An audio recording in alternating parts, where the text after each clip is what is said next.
We took the week off last week for the 4th of July, and we are paying for it this week. We have a massive weekly breakdown coming up with a ton of updates important for mortgage professionals using HighLevel in their business. So stay tuned. You're not going to want to miss this. Coming right up.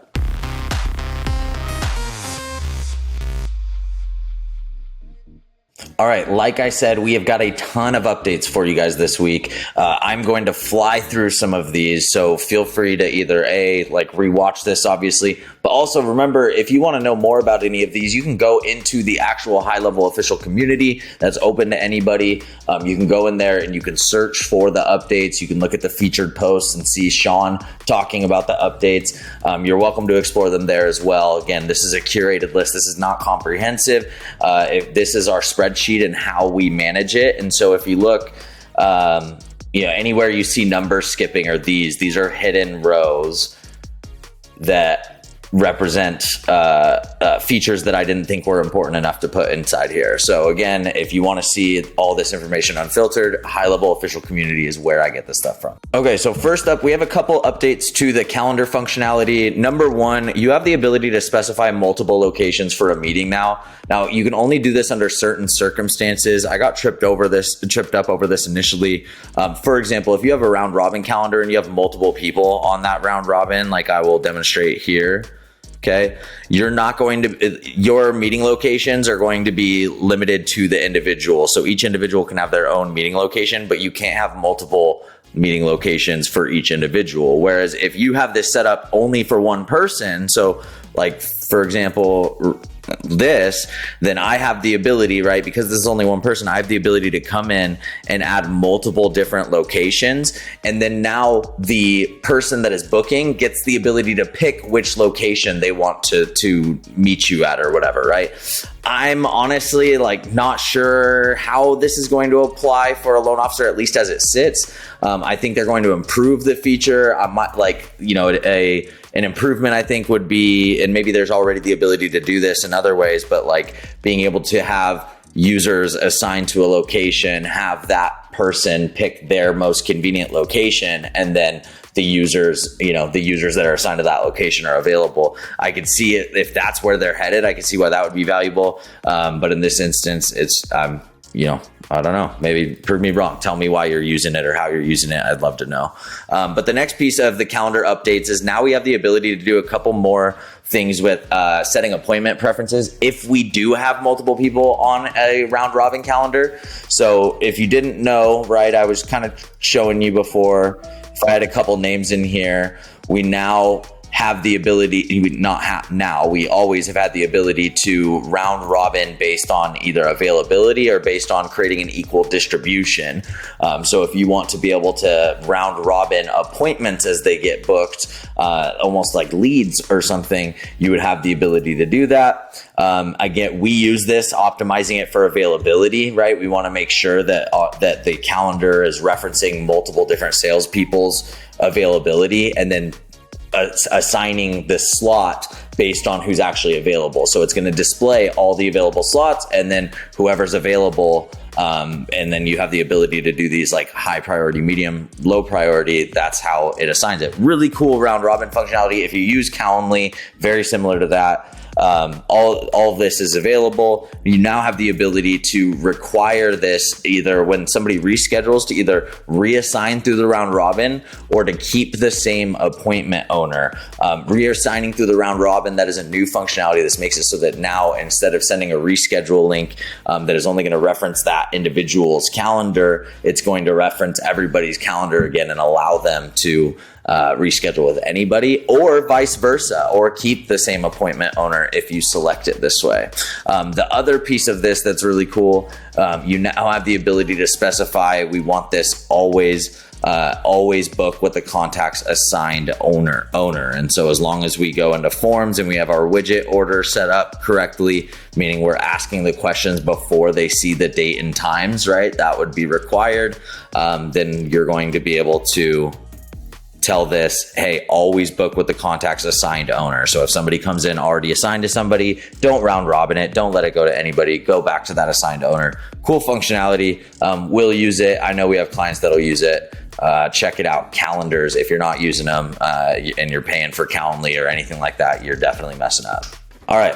I lied. I actually have one more update for you guys under calendars. It is the ability to restrict cancellation and reschedule links to expire within a certain amount of time before the meeting. This is really, really cool. It definitely is something that we are going to use. It's something that, you know, it kind of forces people to respect your time. You're not just leaving links out there for anybody to just book a time on your calendar. If this is an issue for you, being able to restrict this and say, no, you can't reschedule within 60 minutes or you can't cancel within 30 minutes.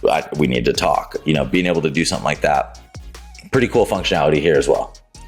All right, next up, if you haven't noticed yet, you will after I say this, you have a new item. You should have a new item in your menu called media storage. Now, this section already existed under settings and under media library is where it was over here. So now we have this media storage section where it exists. Now, I definitely agree with this move because there are so many things about media storage that are valuable. Obviously, this is where any assets that you use for your website or for funnels or anything like that, this is where all of that stuff is going to live permanently, so you can come in and access it later. Any images that you create using AI will live in here. And this is a really cool place. Also, for those of you guys that have had issues, maybe sharing a PDF with somebody or you know, sharing a file of any sort, and you need a link to be able to share with them instead of like actually sharing that file. Any one of these assets, you can come in here. Any one of these files, you can come in here and you can grab a shareable link. These are hosted assets that you can use for whatever you need to be able to use them for. So really cool functionality in here. What we also are seeing now, or what I saw a little while ago, I don't know how long this has been in here, but it's in here. You have the ability to search a library of stock images completely free, just already inside your account. So if we go in here, we search like a house with a picket fence. Okay, boom. So what's this? So I can add this to my library. That looks like a blurry image. We're gonna see what that looks like. Okay, so if I go to my media now, oops, all, take this out. Whoa, here we go. Oh, I'm searching still, that's why. There you go. All right, so I grabbed this stock image. I can grab a link, open it up, boom, nice high-res image. I got that free inside my HighLevel account. So if you didn't know, you have access to this. You now know. Remember that search bar? It got me. It can get you too. If you search something in there, it's going to stay persistent even as you switch these around. But really cool way to spice up your marketing. Just go in here and grab some stock imagery. All right, next up, we have some updates to email functionality, to the email module. I don't know what they call them, modules or apps. I don't know what they call them, like how they separate these. So I say functionality a lot. But anyways, you have a new abilities inside of email. If you come in and create a campaign, you've always had the ability to choose between templates. You've always had the ability to then create a blank instead. And then you've always had the ability to choose between a design and code editor, but you have not had a plain text editor. Now, if you guys are using workflows, then you know that you can create plain text emails inside of workflows, but you were not able to do that before while sending an email campaign. So now you have this ability. This is really cool. You can just go straight into a plain text editor, no frills. This is a very authentic and what would you call it? Authentic, genuine, like no frills is what they called it, right? Very easy email to send, easy email to receive, and trust. It looks very personal. Maybe that's the word I was looking for. So you have this ability in here. All right. So another update to email. We'll go in here and I'll show you.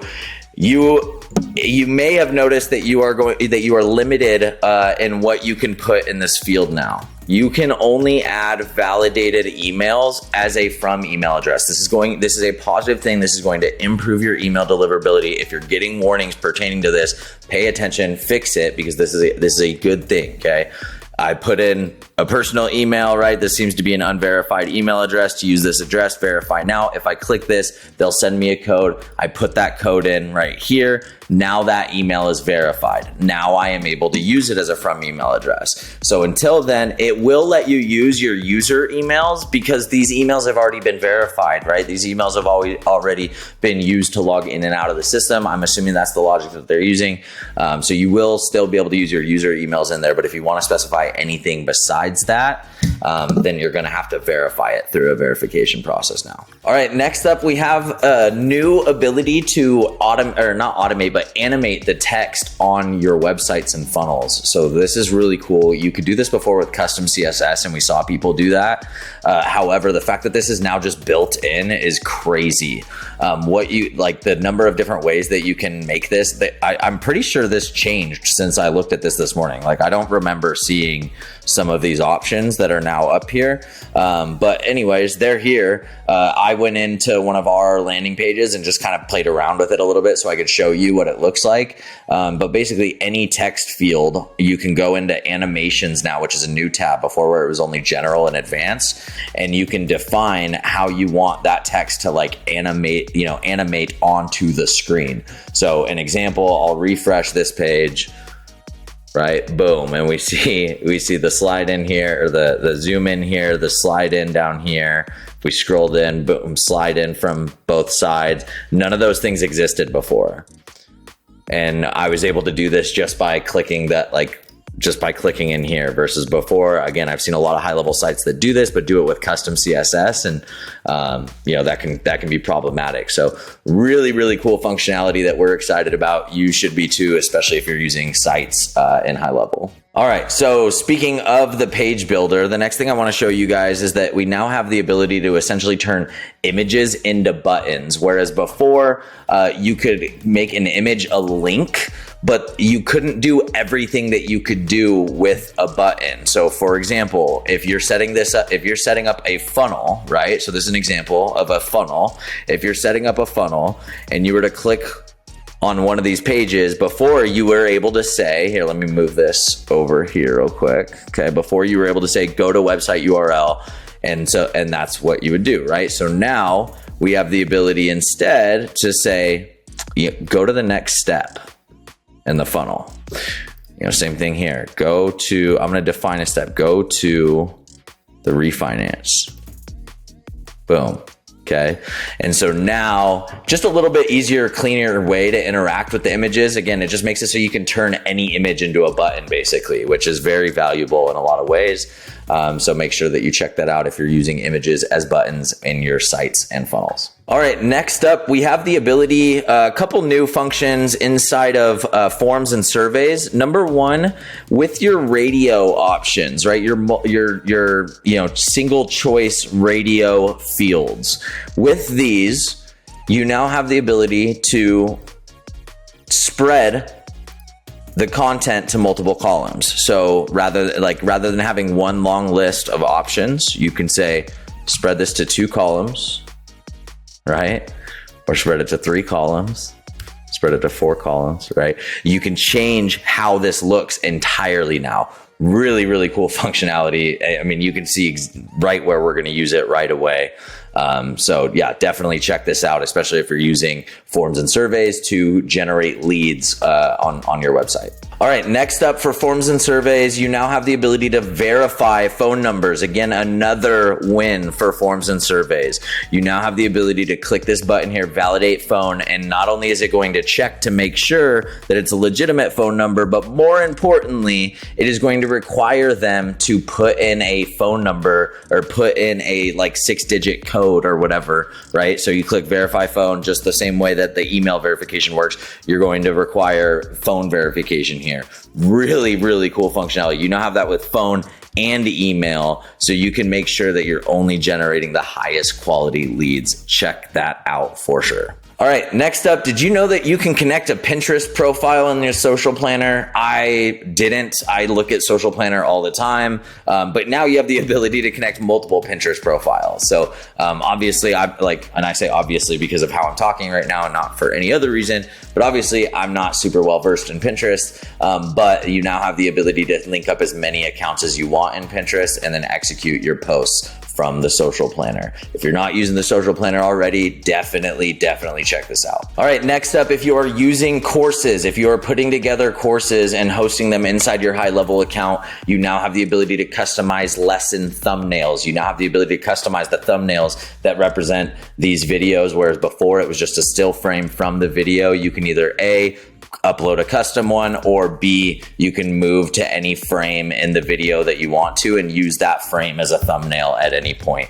Really cool way to make sure you're customizing these thumbnails to get as much pull through as possible as far as your courses go. All right, we are nearing the end of this weekly breakdown. This is a long one. I told you it was going to be, but all of these are worth it. Trust me, this next one, really cool. We now have the ability to create multiple chat widgets inside of one HighLevel account. So anybody that hosts their website inside of HighLevel, you can now create different chat widgets with different intents for different landing pages, right? That you can create one that's SMS and email, and then another one that is dedicated to live chat, and have those in different places on your website or host them in different places entirely.